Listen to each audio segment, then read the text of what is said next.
I'm going to talk today about learning from both mistakes and learning from successes, and also learning to pay attention to that which is in front of you, as well as the broader examples from around the world. So, rethinking how to be smart.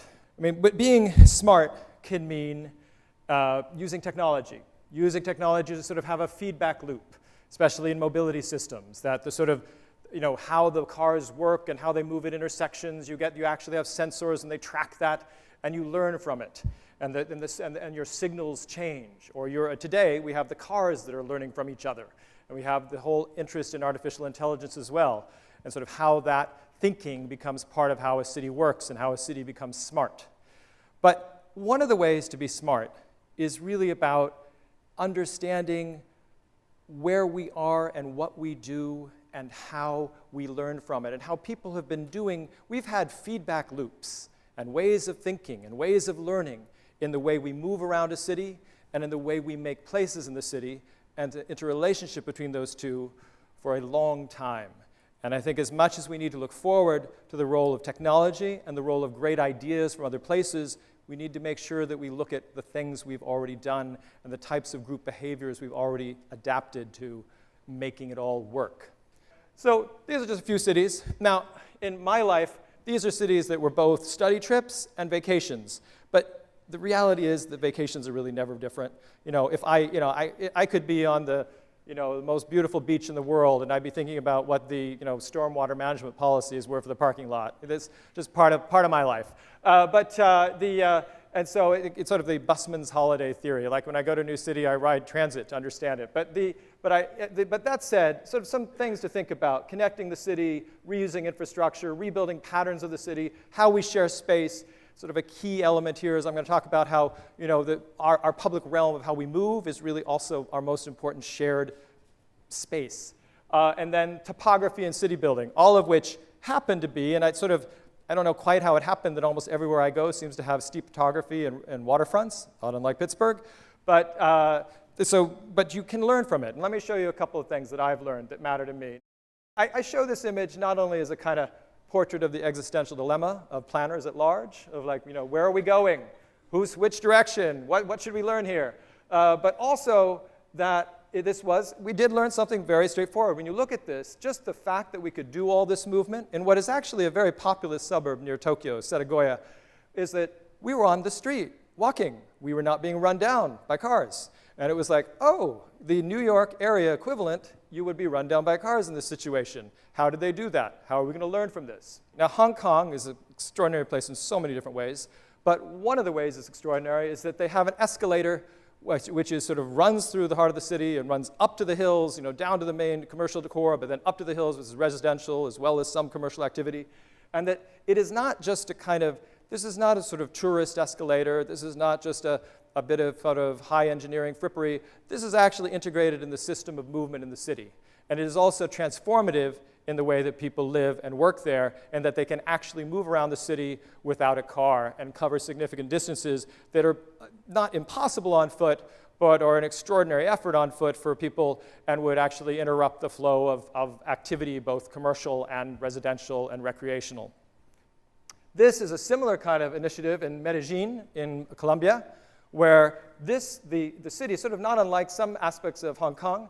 It becomes so impenetrable to actually get up the hill and connect the people on the hill, which what had been originally informal settlements and then changed into more formal settlements.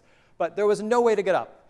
There was no way to get up, almost no way to get up on foot, because it was actually controlled by people, that sort of informal system, which would stop you and demand payment to actually continue up. And there was also impossible because the roads were like goat paths that were very dangerous to move at any kind of speed. So they introduced a gondola system that would get you from the main transportation links and the main opportunities down below up to this area. And they also decided to monumentalize. You can only see it in the corner there. There's a library. The large forms are library buildings, because they wanted to make the point that the mobility that they were creating here was not just a physical mobility, but was also connected to a vision of social mobility. Because where you live and how you get to where you live and what your opportunities are actually can impact your opportunities to move into new jobs or new education, or even ultimately to another part of the city if you so chose. This is Cape Town, the Bocop area, and I'm showing it here for a different, we've been talking about topography and cities mobility, and so I can't help myself. I am going to talk compare and contrast and learn from the rest of the world in this talk, but we are getting to Pittsburgh very soon. But this is, I just want to make the point. Sometimes, for all our ingenuity, whether by choice or whether by physical impossibility, you don't solve the problem. This community has a dead end running into a very beautiful piece of topography, but it's a dead end. And it's a dead end, and I just want to make the point, this is sort of maybe an obvious one, but dead ends in the way we live both provide opportunities for actually some enclaves, sometimes very attractive, but it also can have a relationship to that same question of social mobility, and that same question both where physical mobility and social mobility connect, and how we both form enclaves deliberately, and sometimes they're formed for us, whether by government policy or whether by economic forces. This is the last example from elsewhere before we get to Pittsburgh. And the Portland is sort of streetcar city. They did build streetcars that changed the way that city operated. It really happened. They did, it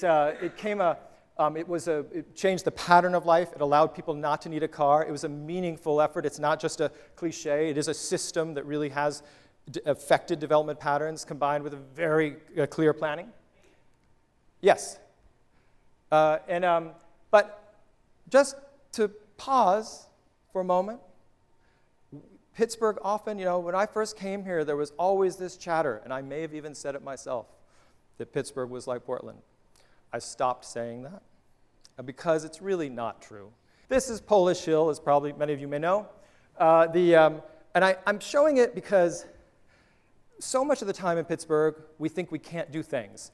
It's like, well, our streets are too steep. Our streets are too steep. They're too narrow. They do this, they do that. And we've got this crazy quilted development, which is monumental buildings and then little infill buildings. And, and also we lost 350,000 people. How is it ever going to work in kind of a way? How are we ever going to have mobility that's different than what we've got today? Here we've got this town that's on too steep a hill, this village, if you want to call it that, a neighborhood of Polish Hill, which is on what's just too steep to build on in a kind of contemporary terms, a lot of it. You just wouldn't build on it. But it's built, it's there, and it actually works. One little note I want to say, you will notice people sitting on a stoop, and I want to, about that, because I'm talking about the relationship between the sort of where we move, that public realm, that right-of-way, and then also how we make places.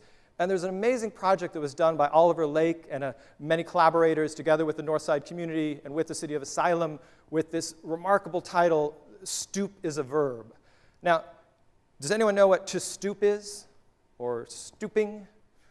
Got any guesses? No? Okay, well, perhaps I'll do my best to share it with you. The point is, stooping is actually in the way that, in the work that he was doing, working with a community quite far from Polish Hill, or 3 miles away, was that basically the way that people have a social interaction, kind of informal social events, and sort of that begin kind of on the stoop and just sort of become a sort of community network kind of activity.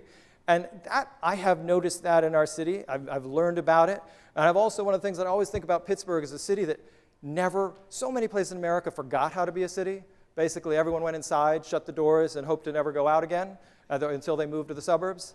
But Pittsburgh never actually stopped being a city. Here, I just want to talk about intermodal and intergenerational for a moment. We had 22 inclines at the height. Now we have 2. We had inclines that could do anything, that could take freight, that you could have a horse-drawn wagon come up on, that could take huge amounts of building material, that could unload ships that were docking on the Monongahela. But we've also have ones that today are intermodal in their own way, because you can actually take a bike on one of the inclines. Well, you can actually go on both, but it's an argument if you do. And we have a system that, the point here again is like, yeah, we only have 2 inclines. Yeah, they're kind of just for tourists now. Some actually have a little more functionality, but that doesn't mean we have to think about them that way forever. That doesn't mean that we don't have something that is learning from Pittsburgh. Is like, how did we use it historically? How do we use it now? Even if it's only like 100 people who use it with a bike, but what is it? How does that really work? Because, yeah, maybe it's not part of a system now, but one, I wouldn't discredit things because tourists use them. I think that's, tourists are part of the city too. And then I also wouldn't discredit them because I think that they're just not connected to some transportation system. They may not be today, they could be in the future. And similarly with the steps. The steps, we have 700 throughout the city. Most are out, many are in bad shape. Some are like literally go to nowhere. I mean, Polish Hill is like, there's like 15 different flights that go to nowhere. But others do go somewhere, and others, people, whether it's in Greenfield or whether it's in Southside Slopes, people are recognizing that they can actually be restored, and they do it for themselves, frankly, with approvals ultimately. And they also, in this sketch here, then their own representing how it actually is part of a system. That these sort of systems that were a different way of moving for the city, which were because a city that was before the auto, or before the wealth of everyone having an auto, and also had a specifically challenging topography, that there are places where it might not be an incline, but it might be stairs, and they're actually a meaningful part of a system. So, sort of a summary of some of the things that I've said today. The bike polo in Seattle, I'm sure there's already a dissertation written about it. There should be. It was a self-organizing activity, self-organizing group behavior. There was nothing, it wasn't even on social media. It just emerged that the young and the restless of Seattle would show up on a beat-up old tennis court, though sometimes a little bit of basketball on that too, but a beat-up old tennis/basketball court in a park sort of near the, I don't know, old days it was hipster, I don't know what it is now. But and they would start playing bike polo, which even the rules themselves are kind of only a social agreement. And so it was only a social agreement that got them there. The schedule of it was a social agreement. They had no permission from the city of any kind. Bad. But they did it. And they did it, all sorts of intelligent people like me, hopefully like me, or like other more intelligent people than me, looked at it and thought that this is really interesting phenomenon. And really interesting, in fact, because this is the human brain organizing stuff without any preset rules, actually figuring it out for themselves and making it work. And that's really and they had plenty of feedback loop. They got plenty both from themselves and their interactions, from the people that stood and watched, and ultimately from the city that said, you really can't do this, but ultimately a deal was worked out. But the Pittsburgh left, again, I am not endorsing Pittsburgh left. But the Pittsburgh left is actually a social behavior which it reflects it's a group behavior. It is a sort of no one ever put out a book saying we're all going to do the Pittsburgh left now. There was never, they also didn't put out a book saying we're going to put our lawn chairs to hold our parking place. Also not endorsing that. But it's important to look at and take seriously in a way, because if we're trying to change the way we make places and trying to change what mobility is in a city, and we're getting great ideas from around the world. We have, it's my job to help with the folks I work with and so many others and the people in this room to help a complete streets vision turn into complete streets practice in the city of Pittsburgh. And so we are getting great ideas from other cities. And we are getting great ideas, even if it's in sort of fun public space ideas like the parklet idea, where you roll down some AstroTurf instead of lawn chairs. You roll down some AstroTurf and create a little parklet where a parking area is.